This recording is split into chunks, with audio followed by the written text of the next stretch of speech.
All right, Billy Baldwin is calling out Sharon Stone's allegations that studio executive and producer Robert Evans pressured her to sleep with Billy while working on the movie Sliver back in the 90s. Here's what she said about it on a podcast about what Robert Evans told her.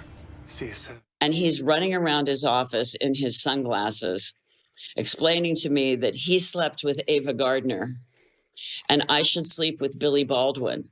Because if I slept with Billy Baldwin's performance would get better. Wow, okay, that says a lot about a lot of things. Sharon said the producer told her that if they slept together, they'd have better chemistry on screen and it would save the movie.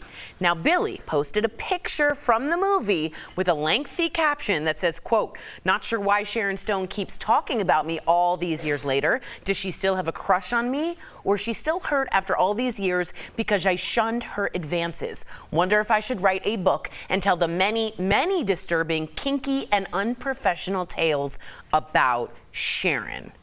That picture. Shots fired with that picture. As well, they say can say 1,000 words, Erica? Yeah, that picture. What is that picture telling you? That picture is telling me that this is a dominating post. I felt like he's saying, and there's more where this came from. I don't think he likes this being brought up. I think he's embarrassed about it. I think there's a lot of different ways to look at this story. I think about the actual story. Yes, Sharon Stone has said some things that have been questioned and been almost shown to be untrue. But you know, the producer she's talking about, Robert Evans, he made Rosemary's Baby. It is a famous autobiography. The kid stays in the picture. HBO made a movie about it. He was an interesting one. He was a character. And so him saying that to her is not out of the realm of possibility at all. That, you know, so it was, obviously it's a different world. So I do give her a little credibility to this, but Erica, it's a little late. And also someone just wrote in, why are people coming out 20 to 30 years later, says Sherry Darden. Why now? A lot of times it's because people are asking them questions. I mean, I've had a podcast for 5 years at this point. I ask a lot of questions. Some of those questions are from things that happened 20, 30 years ago, because that's the nature of the people that I might be interviewing in that moment. I want to caution people to say that, you know, just because something doesn't align up with someone else's account, that it's untrue. I think that as time goes on, your truth might be shaped by the way you remember things, which may be different from the way somebody else remembers them, but they equally have a right to discuss their side of the story if it's brought out by someone else. Yeah, if it's brought in the public. What do you think, Jeff, about all this? I agree with both. Those are great answers. Both great answers. Okay, fair. For real. But I have no doubt. I would assume Bob Evans did say that. Right? Because that's just, if you watch his documentary, he narrates it himself. He was a big Hollywood producer, a very interesting guy. I was sure he'd give that advice back in the 90s or even earlier than that, because that's how he came up. But like Erica said, your recollection of a story from 30, 40 years ago might not be the same as the other person. Doesn't mean that you have to go at each other on social media in a celebrity royal rumble. Just like, hey, I see your side, here's my side, just like Erica said. Yeah. Very well said. All right, let's get to this because it was my favorite story too. Lori Loughlin was in the latest episode of Curb Your Enthusiasm. You guys, you got to check this out. So in the episode, Lori's a golfer who's being blackballed from LA country clubs because of her role in the 2019 college admission scandal. Remember, we talked about it endlessly. Larry gets her into the club, but she ends up cheating on the course and lies to get handicap privileges. Watch. You know, we probably shouldn't take a cart today because it's cart paths only. We can't go on the fairway because they punch the fairway. Oh, no problem. I got this. Yeah, got the blue flag. We can drive anywhere. We can even drive right up to the green. Wait a second. You got to have a doctor's note to get one of those. Oh, yeah. Well, I have Epstein-Barr. You have Epstein-Barr? One hematologist thinks so. It's been 5 years since Lori and her husband were charged for paying $500,000 to get their two daughters into USC as crew recruits. I texted Jeff immediately because we both watched this show. I thought this was well done. Yeah. She served her time. She did a really dumb thing. She served, she paid the money, she got the ridicule. She made fun of herself. I always say it is the redemption back into Hollywood. Go on SNL or Curb and make fun of yourself. Yeah, I totally agree. We're both on the same page with this. I think Hollywood, like that, has gotten too far with this cancel culture agenda. She did what she did. It wasn't great. Right. People missed out on opportunities. But Larry David makes you face it, right? He did that with Michael Richards, not saying that was right or wrong, but he put him back in and he made him face that situation. Larry David has been around long enough that he calls the shots, what he wants to do on HBO.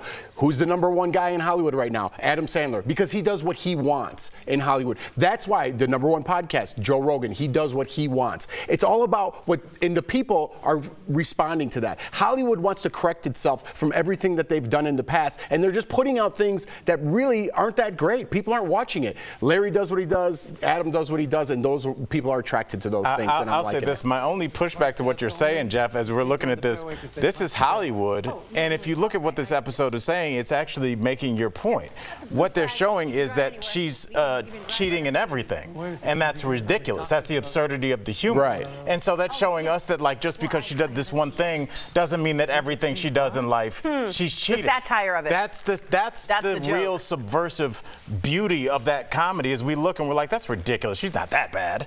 Because no one's that bad. But like when we look at it splashed across the front page, we're like, look at this monster. You're absolutely right. And so when you look at that episode, understand that that's Hollywood showing everybody how ridiculous the thinking is that somebody is that bad all the way across the board. So I think that's a great point. I'm really good. I was very taken by that. I'm gonna walk off right now. It's gonna be all down. You should. We would appreciate that. All right. Lenny Kravitz now has a star on the Hollywood Walk of Fame. In yesterday's ceremony, he was honored by his daughter Zoe, and I didn't know this, a great friend of his, Denzel Washington. And Zoe poked fun at her dad's fashion. Watch this. Your relationship with the netted shirt is probably your longest one, and it works. You two make each other better, and if it ain't broke, don't fix it. It's a beautiful thing. She says, I see you, and I see right through your shirt. Then Denzel read the definition of friendship from the dictionary. Ooh, got spicy. Listen. A person whom one knows and with whom one has a bond of mutual affection, typically exclusive of sexual relations. Well. What did you think, Al? I think that's what real friends look like. Yep. When your people really love you, you know, he's walked in the room, our EP Bird, I remember when he gave his speech at his daughter's wedding, and there's a give and take, there's jokes, there's seriousness. That's the real affection. It's not, if Erica introduced me for a Hollywood Walk of Fame, and she was like, I love you, you're a good friend, I would be like, oh, we don't know each other that well. That's when friends are laughing so hard they fall into each other, that's real, like, friendship. And it's really cool to see them just like buddies. I was excited about Zoe's speech. I mean, Denzel, of course, yes. But a daughter talking about, you know, one of the most pivotal moments of her dad's career is really touching. Yeah. It's not a very long speech, but they have such a unique relationship. I watched it like 5 times yesterday because I just thought it was so beautiful the way that she talked about how they kind of grew up together, and it was kind of alluding to some of the sacrifices they both had to make in order to be here today. And I don't know, like, I just think that any parent would want to hear something like that from their child. If you're a daughter right now and you're listening and you're able to, call your dad.